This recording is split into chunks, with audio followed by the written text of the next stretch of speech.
कार्तिक महात्म्य चतुर्थ अध्याय। भगवान विष्णु देवताओं को दिए गए वचन निभाने को कृत संकल्प थे।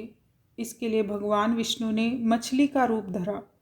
उन्हें पृथ्वी की रक्षा में सहयोग का भार डालने योग्य, समर्थवान और दयालु पुरुष की आवश्यकता थी।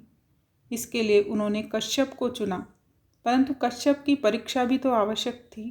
श्री विष्णु मछली के रूप में नदी स्नान करते कश्यप की अंजलि में समा गए। मछली पर दया करके कश्यप ने उसे अपने कमंडल में रख लिया।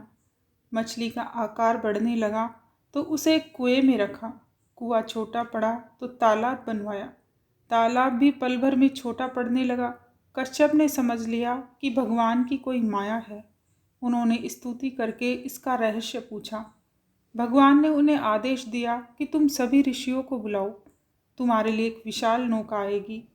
समस्त उत्तम औषधियों, अन्न और वृक्षों के बीज लेकर उस नौका में सवार हो जाना। समुद्र में समाये समस्त वेदों को अपने ज्ञान से शीघ्रतापूर्वक रहस्य समेत ढूंढकर निकाल लाओ।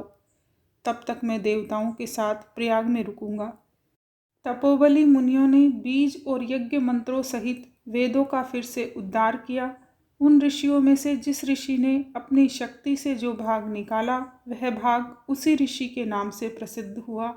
सभी मुनि प्रयागराज पहुँचे और प्राप्त वेद को श्री हरि के सन्मुख ब्रह्मा जी को सौंप दिया।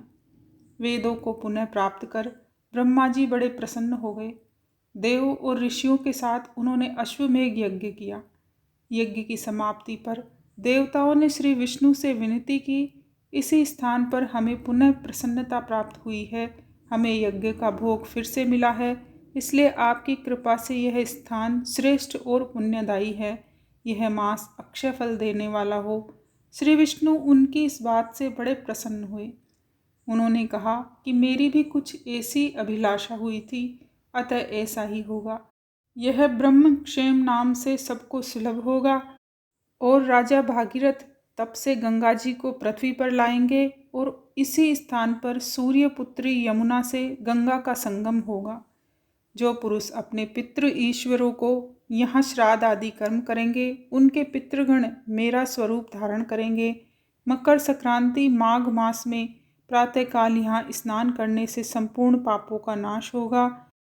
उनको मैं सालोक्य, सामीप्य और सारूप्य तीनों प्रकार की मुक्ति क्रम से प्रदान करता हूँ। हे मुनिवरों, मैं सर्वज्ञ रूप से बद्री वन में सदैव निवास करता हूँ। जो फल और स्थान 100 वर्षों में मिलता है, तुमको वहाँ एक दिन में ही प्राप्त हो जाएगा। इस स्थान के दर्शन करने वाले मनुष्य जीवन से मुक्त हो जाते हैं। इतनी कथा सुनाकर सूत जी बोले। श्री विष्णु देवताओं से ऐसा कहकर वहाँ से अंतर्ध्यान हो गए। इंद्रादि देवता अपने अंशों में वहाँ रहते हुए अंतर्ध्यान हुए। जो मनुष्य शुद्ध मन से इस कथा को सुनते हैं, उन्हें भी प्रयागराज और बद्री वन में जाने का फल प्राप्त होता है। बोलिए भगवान विष्णु की जय। बोलिए राधा दामोदर भगवान की जय।